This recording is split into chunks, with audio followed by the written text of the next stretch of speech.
कीजिए। वो कौन उठेगा ऐसे बताइए, अपना नाम बताइए।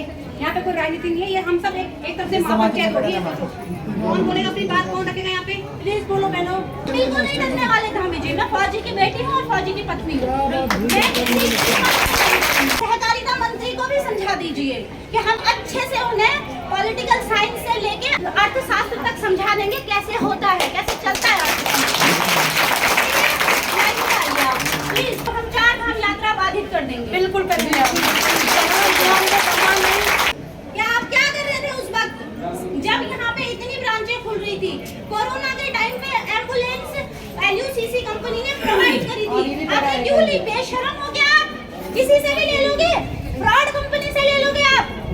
मोदी जी कहते हैं कि हम चौकीदार हैं, तो चौकीदार का क्या काम है कि किसी को कह दो कि जाओ मेरे नाम से लूटपाट में जाओ और उसके बाद से पकड़ो भी नहीं।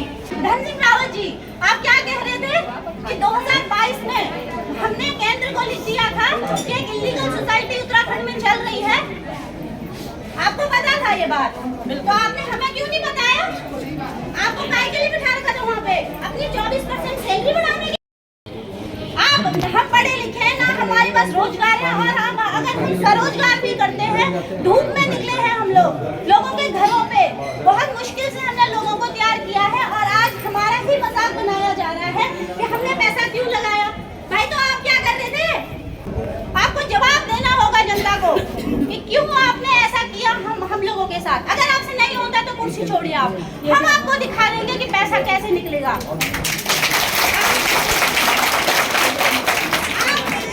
उत्तराखंड की मातृशक्ति को इतना कमजोर मत समझिए। मैं बता देना चाहती हूँ धामी जी और सहकारिता मंत्री, ध्यान से सुनिए आप। एक एक पर भारी हूँ, कमजोर नहीं हूँ, नारी हूँ।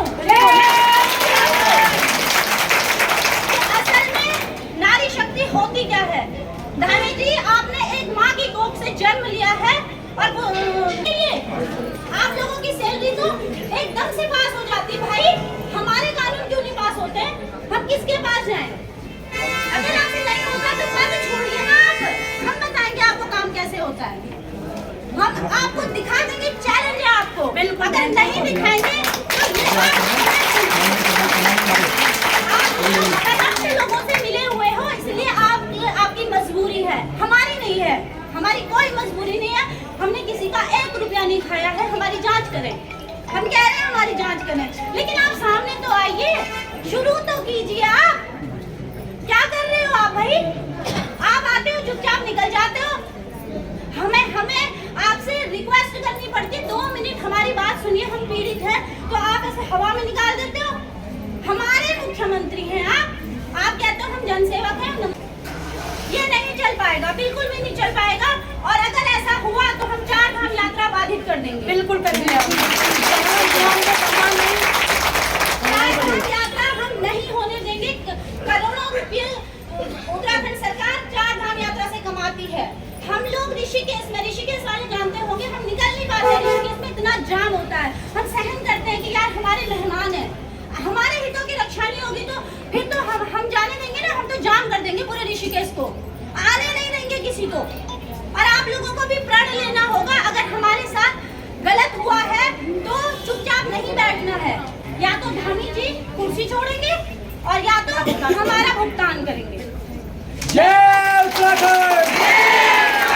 सहकारिता मंत्री को भी समझा दीजिए कि मेरा रिक्वेस्ट है आप लोगों से भी कि बिल्कुल नहीं डरिए कि ये हो जाएगा।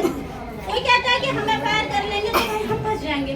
जो चोर था वो तो पकड़ा नहीं गया, उसे तो पकड़ नहीं गए, हम पकड़े जाएंगे। भाई हम तो पीड़ित हैं, हम क्यों पकड़े जाएंगे? अगर हम गलत हैं तो हमारी जांच कीजिए, कोई भी गलत है उसकी जांच कीजिए, पकड़ा जाएगा वो। लेकिन हमें डरा रहे हो मीडिया से, आप वाहवाही बटोर रहे हो ना। मेरे परिवार ने वहाँ बॉर्डर में जाके लड़ाई लड़ी है, और किसके दम पे क्या किया है तुमने? क्या तुम्हारे बच्चे गए वहाँ? हम जानते हैं, एक फौजी की पत्नी, एक फौजी की बेटी जानती है कि जब वहाँ ऑपरेशन चल रहा होता है तो वो टीवी के आगे एकदम पलक तक नहीं झपकाती जब तक ये सूचना नहीं आती है कि ऑपरेशन खत्म हो चुका है। उस पत्नी से पूछिए, उस माँ से पूछिए। बड़े आए वाहवाही लूटने वाले। रामी जी कहते हैं मैं फौजी का बेटा हूँ, मैंने शायद कभी सुना था, लेकिन कंफर्म तो नहीं हूँ। तो क्या आपको पता है कि कैसे होती है फौजी की पत्नी, फौजी का बेटा, फौजी का माँ, एक एक रुपए के लिए उन्हें कैसे कैसे काम करने पड़ते हैं और हमारा पैसा लूट लिया गया। भाई आप कर क्या रहे थे? आपकी जवाबदेही, हमें जवाब दीजिए। आपने सुना होगा इस केस में देहरादून में कुछ नहीं हो रहा, श्रीनगर में आप सबके पास वीडियो आ रही है, वहाँ कम से कम 50 दिन से धरना चालू हो रहा है और उसकी मुहिम चलाई है बड़ी बहन सरस्वती जी ने। इनका इसमें कोई स्वार्थ नहीं। अगर बात कोई ये सोचे कि इनका इसमें कोई स्वार्थ है, ये गलत बात है। और अगर बात स्वार्थ में जो लोग स्वार्थी तो किसके काम करें? अगर कोई राजनीतिक पार्टियां भी है वो किसके लिए चुनी जाती है? किसके लिए? पब्लिक के लिए चुनी जाती है। अगर वो कोई सरकार में है या विपक्ष में है वो किसके लिए है? पब्लिक के लिए ना। अगर वो पब्लिक की सेवा कर रहे हैं और वह है भी कुछ, इसमें गलत क्या है? कोई गलत नहीं है ना। भी होगी तो हमारी बहन अगर नेतागिरी भी करेंगे तो इसमें बुराई कुछ भी नहीं है। कुछ बुराई नहीं है। अरे भाई अपने बच्चे सब बहन, कल मेरी बात हुई, कल कोटद्वार थी, रात में कोटद्वार थी, सुबह 5 बजे वहाँ से चली यहाँ पहुँची, ठीक है। कल उन्होंने देहरादून जाना है, इनका भी तो काम धाम है ना, इनका कोई पैसा हुआ है। इनको केवल हमारी बहनों का, हम सब लोगों का दुख दर्द दिख रहा है, इसलिए ये आगे आई है, हमें साथ देना, ठीक है।